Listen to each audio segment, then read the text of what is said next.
नमस्कार। सावन का पावन महीना स्टार्ट हो गया है। हम आप सबके लिए लेकर आ रहे हैं शिव पुराण से कुछ कथा। आपको अच्छा लगेगा। एक समय की बात है, भगवान श्री वेद व्यास जी महाराज के योग्य शिष्य परम पौराणिक श्री सूत जी, श्री गंगा जी और कालिंदी के संगम परम पावन प्रयाग में भगवान श्री शंकर भगवान की तपस्या कर रहे थे। और वहाँ पर महर्षि शौनक बहुत सारे ऋषियों के साथ आए और श्री सूत जी को भगवत भजन में लीन देखकर अत्यंत प्रसन्न हुए और हाथ जोड़कर उनसे प्रार्थना की, हे प्रभु, हम लोग संसार सागर में डूब रहे हैं, हमें किनारा दिखाई नहीं देता। सौभाग्यवश हम आज इधर आपके चरणों के दर्शन के लिए आ निकले हैं। अब आप हम लोगों पर दया करके हमें अथाह सागर से निकालिए और हमें ज्ञान गंगा में स्नान करवाकर बुद्धि प्रदान कीजिए। हे प्रभु, समय अति भयंकर है, आगे इससे भी भयंकर समय आने वाला है। हे मुनीश्वर, ऐसा जान पड़ता है आने वाले समय में घोर पापी होंगे, अपने सत्य सनातन धर्म को छोड़कर निंदित धर्मों को अपनाकर निंदा का पात्र बन जाएंगे। अधिकतर मनुष्य असत्यवादी, धन के इच्छुक, सत्य कर्म रहित पाप कर्मों में लगे रहेंगे और कलयुग के प्रभाव से अपनी जाति के कर्मों को छोड़ जप तप तीर्थ इत्यादि को भुलाकर पाखंड में पड़ जाएंगे। उनसे यम नियम और संयम कुछ भी न हो सकेगा। अज्ञानता में पड़कर, इंद्रियों के दास बनकर, व्यभिचारी आदि कुकर्मों में पड़कर पाप नाम से पीड़ित हो जाएंगे। सत्य को त्याग कर और झूठ को अपनाकर, प्रेम और प्यार को त्याग कर शत्रुता को अपनाएंगे। हे प्रभु, कलयुग के जीव किस प्रकार सद्गति को प्राप्त होंगे? भगवान, अब इस पर प्रकाश डालिए, हमें वह मार्ग बतलाइए जिससे सब लोगों का बेड़ा पार हो। भगवान दयालु गुरु अपने शिष्यों से कोई गुप्त से गुप्त भेद भी नहीं छुपाते। फिर आपके समान तो दूसरों का उपकार करने वाला कोई भी नहीं है। आप भगवान श्री वेद व्यास जी महाराज के प्रिय शिष्य हैं। आपने उनसे सभी पुराणों को प्राप्त किया, अतः आप हमारी प्रार्थना स्वीकार करके हमारे हृदय का मोह दूर कीजिए।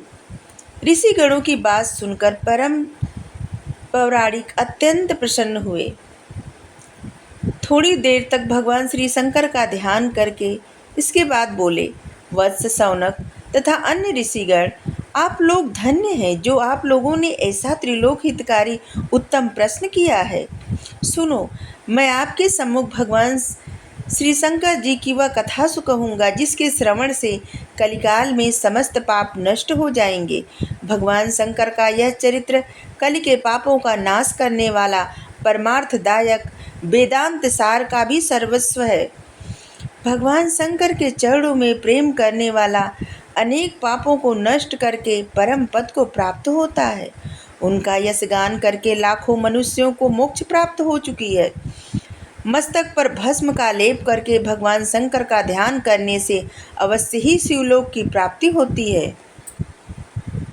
भगवान शंकर को नमस्कार करने वाले व्यक्ति पुत्र पौत्र इत्यादि को प्राप्त करते हैं और भगवान श्री शंकर के भक्त मित्रघात, हिंसा, मदिरापान और व्रत तोड़ने इत्यादि के पापों से अवश्य मुक्त हो जाते हैं।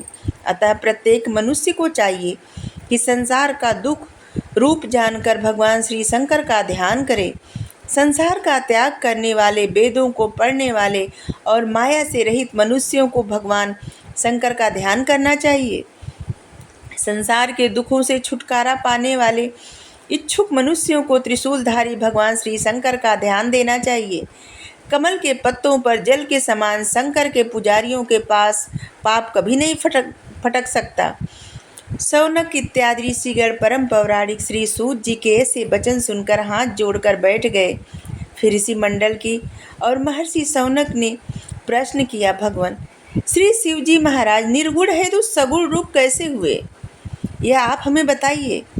भगवान शंकर ने संसार को क्यों उत्पन्न किया, फिर स्वयं कैसे उत्पन्न हुए, क्या प्रलय के समय सिधार करने के लिए भगवान किस प्रकार अवतार धारण करते हैं और अपने भक्तों के वश में होकर उनका किस प्रकार से कल्याण करते हैं। हे भगवान, कृपा से आप भूत, वर्तमान, भविष्य सभी के संबंध में जानते हैं। और माता पिता गुरु तथा हितैषी ही हैं।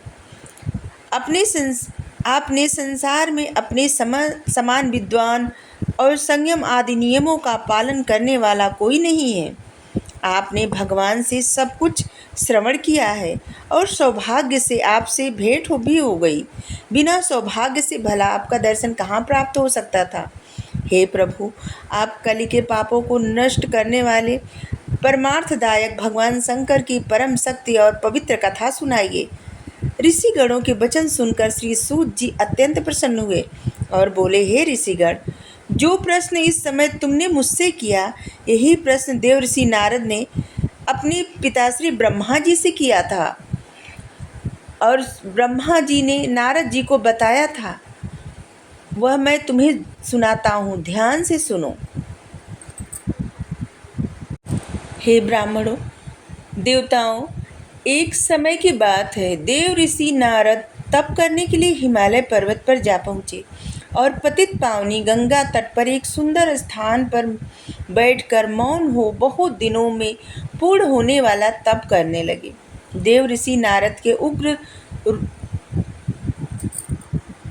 रूप को देखकर इंद्र भयभीत हो गया और उसने सोचा कि शायद देव ऋषि नारद उसके राज्य को हथियाने के लिए तप कर रहे हैं। अतः उसने कामदेव को बुलाकर कहा, हे मित्रवर, मैं तुम्हारी सहायता लेना चाहता हूँ। देव ऋषि नारद इस समय हिमालय पर्वत पर श्री गंगा जी के तट पर उग्र तप कर रहे हैं। कहीं वह मेरे राज्य को न हथिया ले, अतः तुम तुरंत जाओ और हिमालय पर्वत पर पहुंचकर उनका तप खंडित कर दो। इसके बाद की कथा कल।